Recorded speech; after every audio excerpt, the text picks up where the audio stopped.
What's up guys, Z-Val back with another video, and today I'm going to be going over the evolution of the most overpowered vehicles in GTA Online ranging from 2013 to 2023. So yeah, make sure you like, share, subscribe. Let's get right into the video.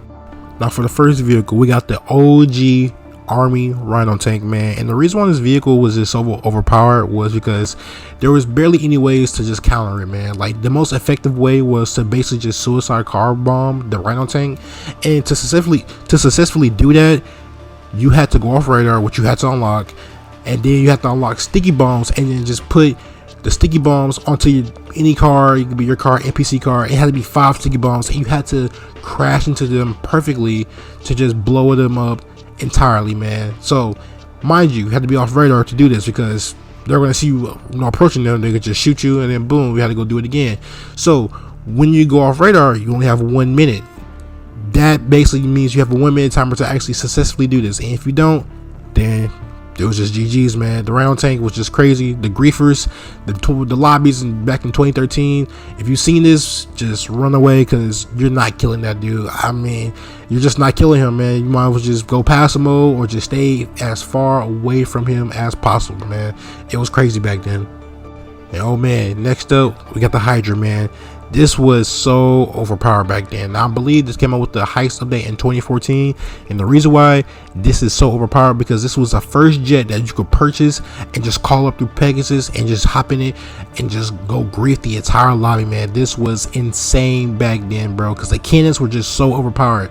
As you could tell, these are the same cannons on the laser, so it was just basically just a slower version of the laser. But back then, people couldn't get lasers because you couldn't buy a laser. There was no way to actually buy a laser. The only way you get it is you just go steal it from the military base, and it was actually really hard to go steal it from the military base, because you know the jets and the tanks that would just come after you as soon as you get into the military base. But that's besides the point.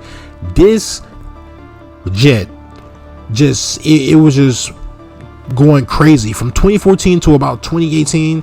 This jet was just the kryptonite of just everyone's lobby, man. Now, another reason why this shit was just so overpowered because there was no counter to it other than the other Hydra for the earlier years. But when the Gun Runner DLC came out, they did add explosive rounds, which just made it so much easier to just take this thing out. But guess what? You still have to learn how to aim. And if you didn't have the Gun Runner DLC, if you don't have explosive rounds, then you're shot at luck. You had to just shoot out the sky with a regular rocket launcher, and that was just hard enough on its own. Now, me personally, I'm not trash, so I could do this. But if you're a new player or just a noob, this shit was just run away, go passive, leave the lobby, because this is going to kill you every single time. Now here we have it, man. The OG laser, man. This jet was, if not the best fighter jet in the game, and it still really is the best fighter jet in the game. But back then it was crazy. Now, I'm not going to talk about the early eras of GTA of getting the jet, because it was really hard to get. You had to go steal it from the military base, which was, like I said, really hard to get. Now, when Rockstar added the hangar DLC, you could just buy a hangar in the military base and then just go steal the jet with a 2-star wanted level, and it was just that simple and easy. That right there made this jet a better fighter jet, because literally everyone that just bought the hangar could just get this thing for free. Now, when they actually made it to where you could buy it and call it up, it was crazy, man. Now, it did cost 6.5 million, but at the time, people had bread. Like, a lot of people had their own change. They had their own spending money, because I mean, it was like 2021 or 2020 something like that. When they added in so you could buy it, people had money. But when they added that in, boy, you could store unlimited amounts of these jets in your hangar.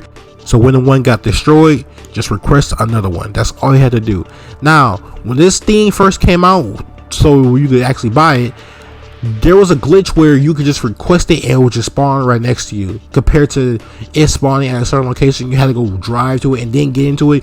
You could just spawn it in right next to you, man. So like I said, when this came out, a lot of people were just flying around in lasers for like a good couple months, because you could just buy it now. It was just easier to acquire compared to the old days. So man, this is an OG. This is a legend in this GTA universe of just griefing materials or just overpowered vehicles in general.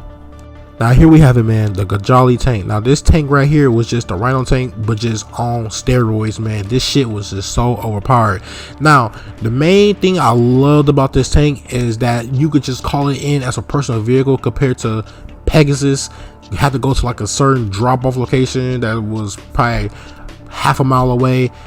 You could just call it, it just spawn right next to you, and then that's it.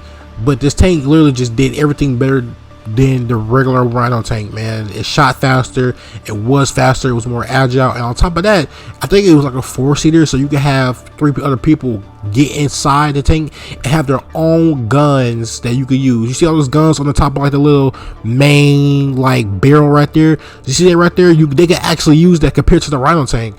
So that was crazy. You could just go on a crazy killing spree with your friends, or just a rampage by yourself. You really have friends, or if you didn't have friends, you'll need friends, because this shit was just insane by itself, man. Now people really don't be using this tank. I do see it from time to time here, but a lot of people just stick to the Oppressor Mk II, which we're gonna get into. Man, last but not least, the infamous Oppressor Mk II. Now when this released, the GTA community went rampant, man. They already knew this was going to be a bad idea, and boy, it was. The amount of memes this vehicle has created, the amount of cargo destroyed this vehicle has done, this shit was just overpowered. And let me list the perks of this fucking vehicle, man. So, obvious reasons: it's small as fuck, it's fast as fuck, it has a rocket booster that if you go at a certain speed, you can just recharge the rocket. The rockets on the actual Oppressor were the best rockets in the game. It had countermeasures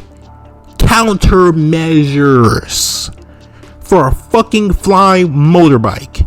And guess what? The countermeasures were easy to acquire. They were fast. They what's the word I'm looking for? They charged up fast. It wasn't all this slow shit that we have now. They charged up pretty fucking fast.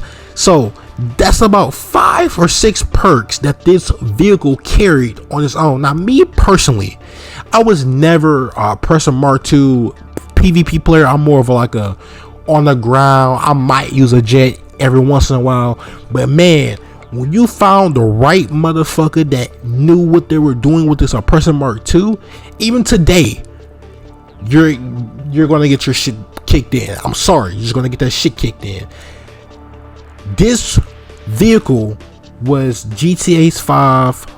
It was a prowler of GTA 5. Everyone hated this vehicle. Now me personally, I loved it because it was amazing for doing cargo.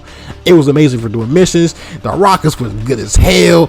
It was fast. I could get across the map in like a minute and do my shit, you know what I'm saying, with breeze. But besides that, that shit was just overpowered as fuck. Now they did nerf it, which it did do something, but me personally, I'm more mad of the nerf because I didn't use his vehicle to kill people. I used it for just doing missions and cargo. So when they nerfed it, they nerfed the rockets, and that shit just really just went downhill because the rockets are not as accurate as there were before, man. But like I said, this shit was just so overpowered, and today it's still one of the most used vehicle. It is the most used vehicle, and it's the most overpowered vehicle that we have to fucking day.